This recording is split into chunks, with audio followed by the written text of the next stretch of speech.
Public enemy number one, Anopheles, the malaria mosquito. Wanted for willful spreading of disease and theft of working hours. For bringing sickness and misery to untold millions in many parts of the world. This tiny criminal is linked to the destinies of man in a cycle of disease transmission that could not exist without either man or mosquito. Each is solely dependent on the other for the existence of the dread malaria.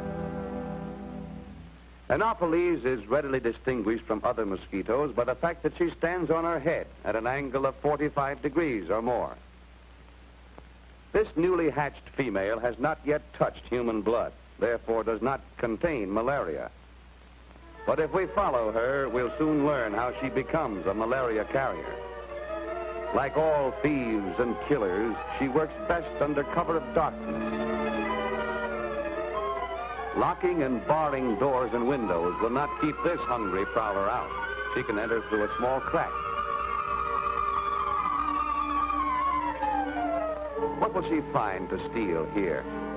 Only a little blood, which this man, racked with the chills and fever of malaria, will never miss. Assuming her typical angle of 45 degrees or more, she injects saliva to make penetration easier. And in a few seconds, she begins to feed. But this man is sick. Along with his blood, she's drinking in the parasites, which cause malaria. Gorged with disease-laden blood, she makes her way to some cool, dark place, where she will rest for several days and digest the blood. Although the blood is digested, the disease parasites are not harmed in any way. On the contrary, they multiply to great numbers. Hungry again, she flies out as evening falls in search of blood. This time she carries with her the malaria parasites with which she is infected.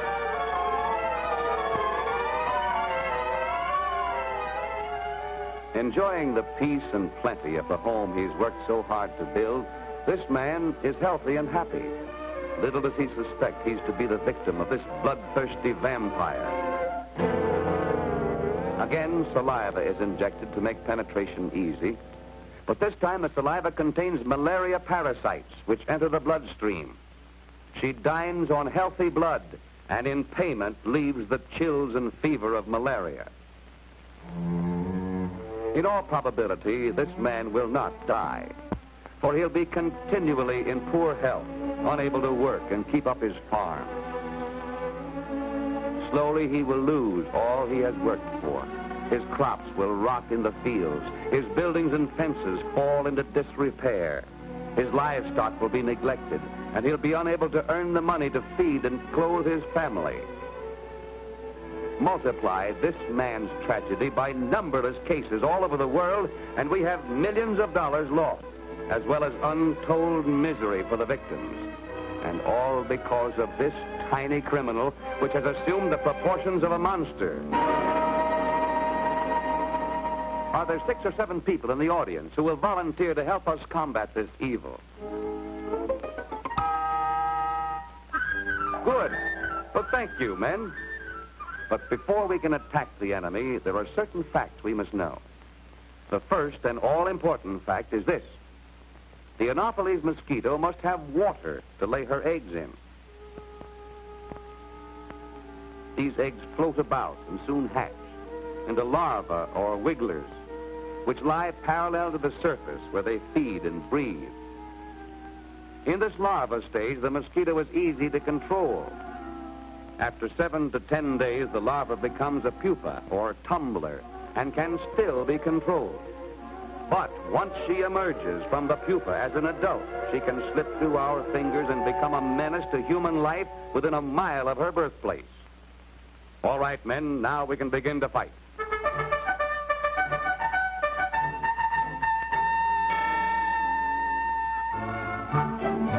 We can start by cutting the weeds where the mosquito lays her eggs.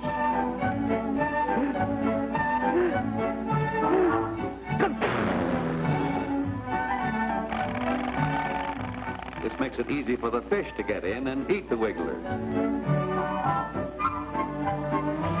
Spray Spraying oil on the water is a sure way of killing mosquito larvae of all kinds.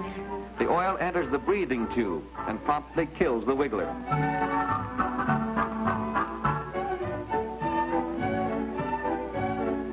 Those are wigglers, Dopey. Give them the oil treatment.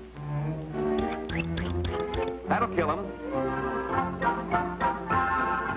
Dusting with Paris green is an effective way of killing wigglers and is economical for covering large areas of water.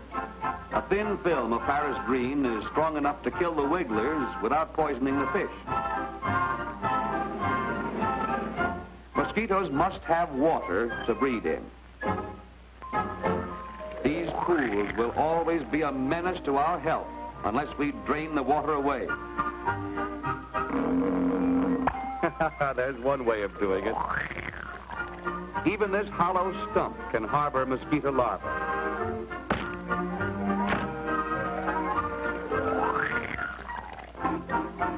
Say, that looks like smoke. Let's go in and see. Attaboy, Dopey. Spray all the dark corners and under things. You'll find mosquitoes where you least expect them.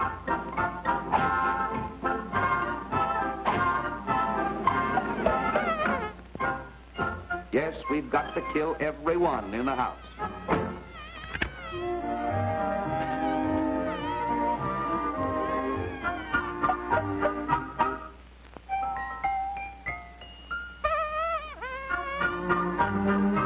The permanent way to get rid of breeding places is to fill them with dirt. If you want to keep the rain barrel free from wigglers, let's put a screen over it. By covering the cracks in the walls with building paper, we can keep mosquitoes out.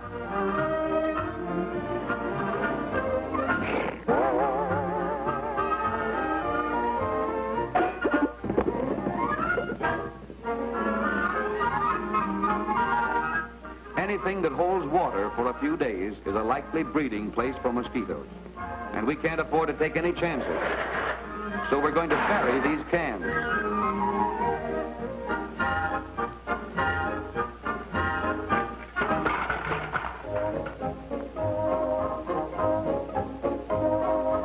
To be safe from malaria, we must put screens over all the doors and windows. Screens can save you a lot of misery. Attaboy, Dopey. Killer, good and dead.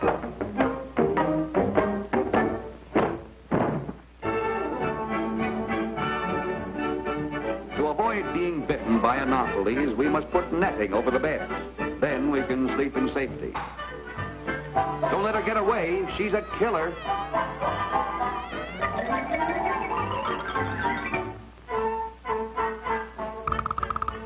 Yes, even the small cracks in the floor must be sealed.